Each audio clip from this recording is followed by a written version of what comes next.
한미 방위비 분담금 협상이 좀처럼 타결될 기미를 보이고 있지 않습니다. 미국은 현재 13억 달러, 우리 돈 약 1조 5,900억 원의 1년 계약을 제시한 상황입니다. 타결이 되면 1년 후에 또 큰 폭의 상승이 일어날 수 있겠죠? 게다가 미국이 요구한 금액은 지난 협상액 1조 390억 원 대비 무려 50% 이상 급증한 규모입니다. 한국이 절대로 응할 수 없는 조건이죠. 한국 측은 13% 인상안을 제시했습니다. 하지만 미국 측은 이를 거절했고 13억 달러가 최종 제한이라고 재차 공식 입장을 밝혔습니다. 한편 주한미군은 협상이 길어지자 지난 4월부터 약 4천여 명의 한국인 노동자들을 무급휴직시켰습니다. 한국 정부는 방위비 협상과 별개로 한국인 노동자 인건비의 우선 지급을 미국에 요청했습니다. 하지만 이 역시 미국이 거부했죠. 이후 한국은 이들 무급휴직 한국 노동자들에게 생계지원금을 제공하는 법안을 통과시켰습니다. 노동자들의 생계가 걸린 일이기 때문입니다. 결국 지난 2일 미 국방부는 한국이 무급휴직 상태인 한국인 노동자의 인건비를 부담하는 방안에 합의했습니다. 오늘의 결정으로 한국이 주한미군 내 전체 한국인 노동자들에게 2020년 말까지 2억 달러 이상을 제공할 것이다. 주한미군은 모든 한국인 노동자들이 6월 중순까지는 일터로 복귀할 것으로 기대한다. 일단은 한국의 요청에 응해 한 발 물러난 것입니다. 이는 미국 측도 끝을 알 수 없는 협상에 큰 부담을 느끼고 있다는 증거입니다. 미 국방부는 이날 발표를 하면서 진행 중인 방위비 분담금 협상과는 별개라고 선을 그었습니다. 미국은 방위비 분담금 협상에 대한 접근에서 상당히 유연성을 보여왔다. 한국도 똑같이 할 것을 요구한다. 우리의 동맹이 가능한 빨리 공정한 합의에 이르기를 강력히 권장한다. 즉, 자신들이 하나를 양보했으니 한국도 방위비를 양보하라는 것입니다. 하지만 앞서 언급드렸듯 이번 선택은 미국의 마음이 더 급하다는 걸 증명한 것으로 분석됩니다. 지난 1일 미국 유력 일간지 워싱턴 포스트는 아미베라 민주당 하원 의원과 빅터차 전략연구소 한국 석자가 공동 기고한 칼럼 하나를 실었습니다. 두 사람은 이렇게 강조했습니다.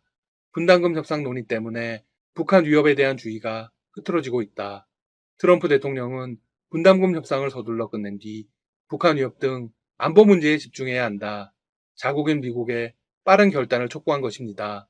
두 사람은 사망설까지 제기되었던 김정은 북국무위원장의 이야기도 언급했습니다. 그는 비만, 흡연에 애주가다.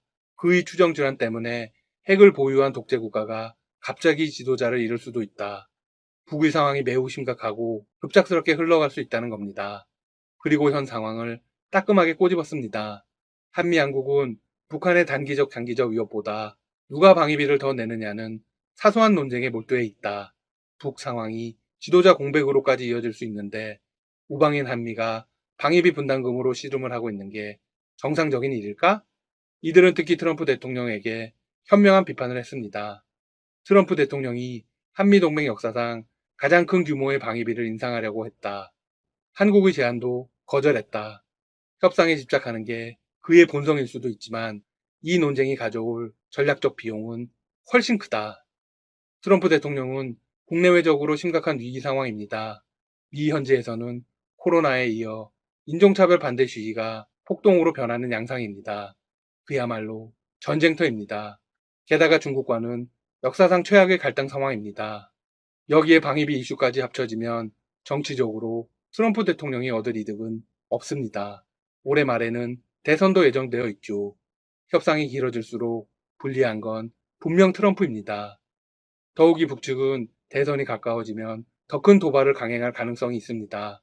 따라서 한국과의 협상이 조속히 타결되는 것은 미국에게 무척 중요한 문제입니다. 두 사람은 마지막으로 이렇게 강조했습니다.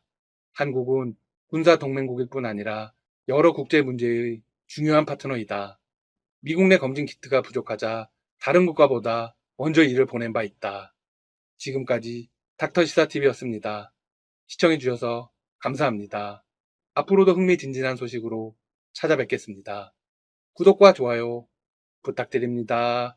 장하준 영국 케임브리지대 경제학과 교수가 최근 논란이 되는 긴급재난지원금 지급 대상 범위와 관련해 지금은 100% 국민에게 다 주는 게 좋다고 말했다.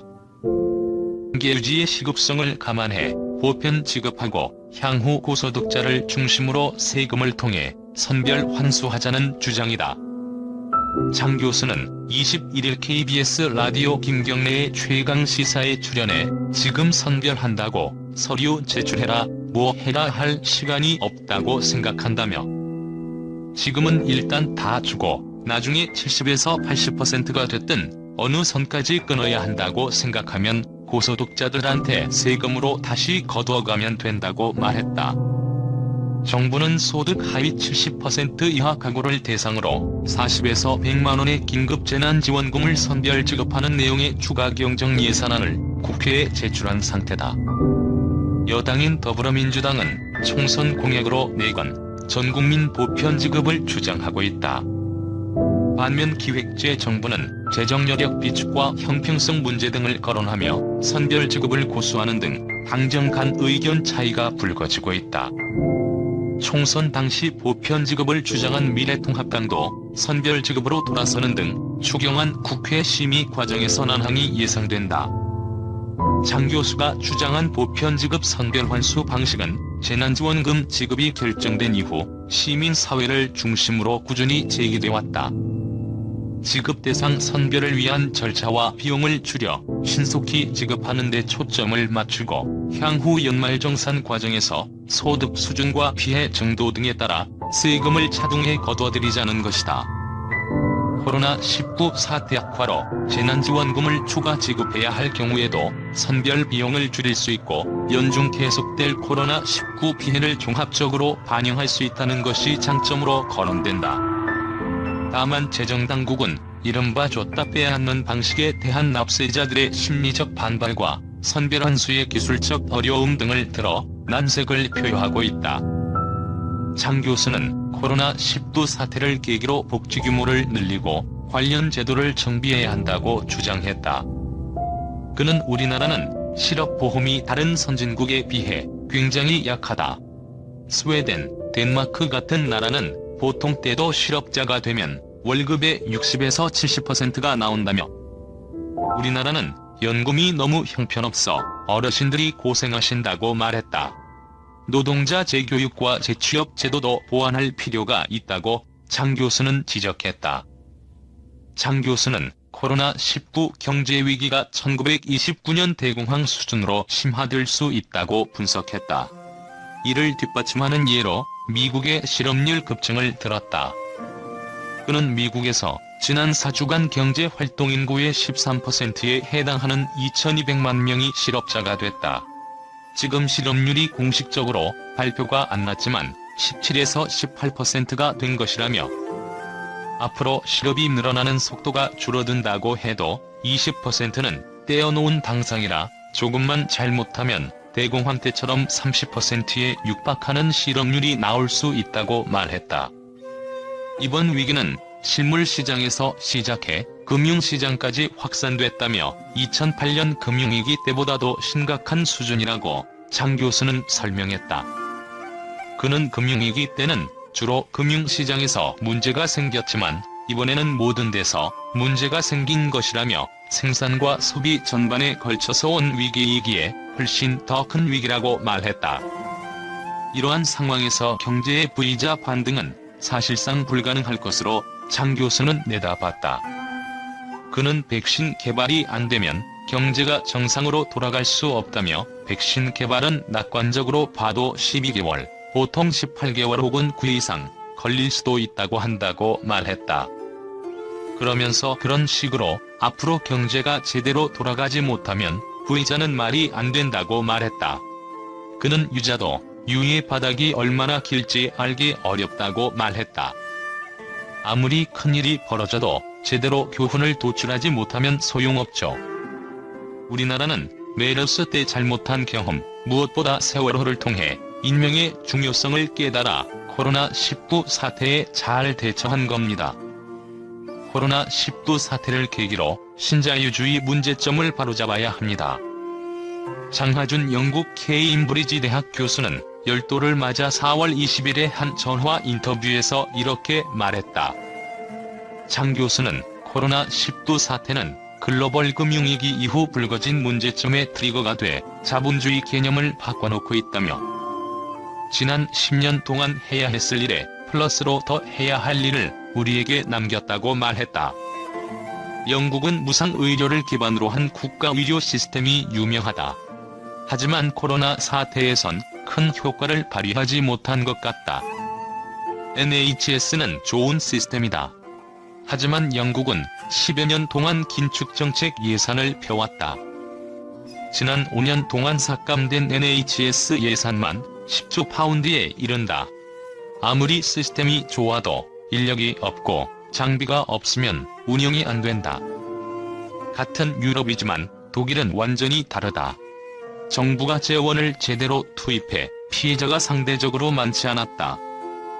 아무리 좋은 차를 갖고 있어도 기름을 안 넣으면 쓸모없는 것과 마찬가지다. 이탈리아, 스페인 등 남유럽에서 코로나19 피해가 크다. 유럽연합 존폐에도 영향을 미칠 것으로 보인다. 이탈리아가 코로나19로 큰 피해를 입었지만 유럽연합에서 도와준 게 없다. 유럽연합은 코로나19로 큰 타격을 입은 이탈리아를 발생 초기에 지원하지 못했다며 공식 사과까지 했다. 에마뉘엘 마크롱 프랑스 대통령도 영국 경제지 인터뷰에서 이탈리아와 스페인 등 경제적으로 심각한 타격을 입은 국가를 돕지 않는다면 하나의 유럽은 파국을 맞는다고 경고했다. 자기 편할 때만 같이 하고 어려울 때 안 도와주는 게 무슨 연합인가. 코로나19 사태를 보며 시스템과 리더 가운데 뭐가 더 중요한지 생각하게 된다. 시스템이 아무리 좋아도 사람이 제대로 운영하지 못하면 쓸모가 없다.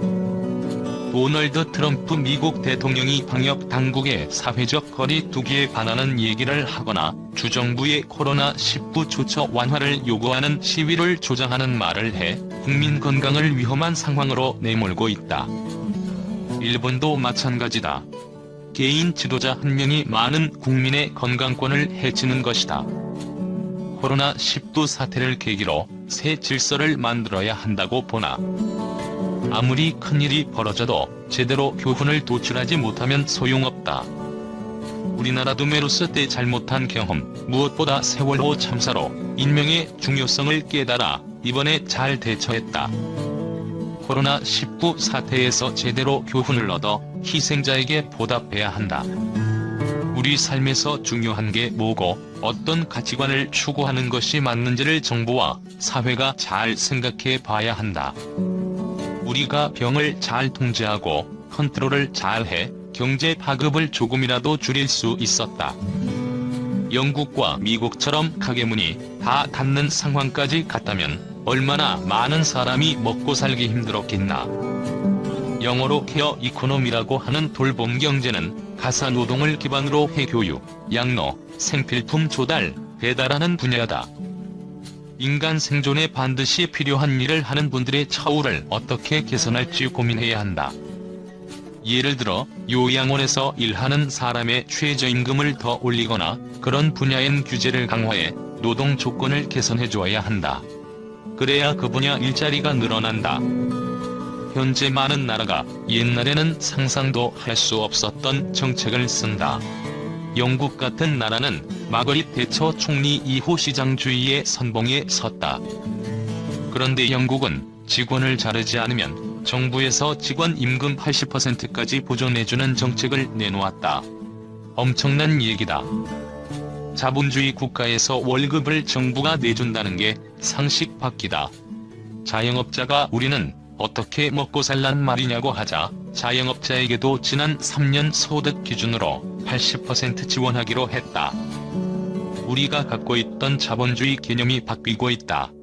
코로나19 사태는 지난 10년 동안 했어야 할 일에 더 해야 하는 일을 우리에게 남겼다.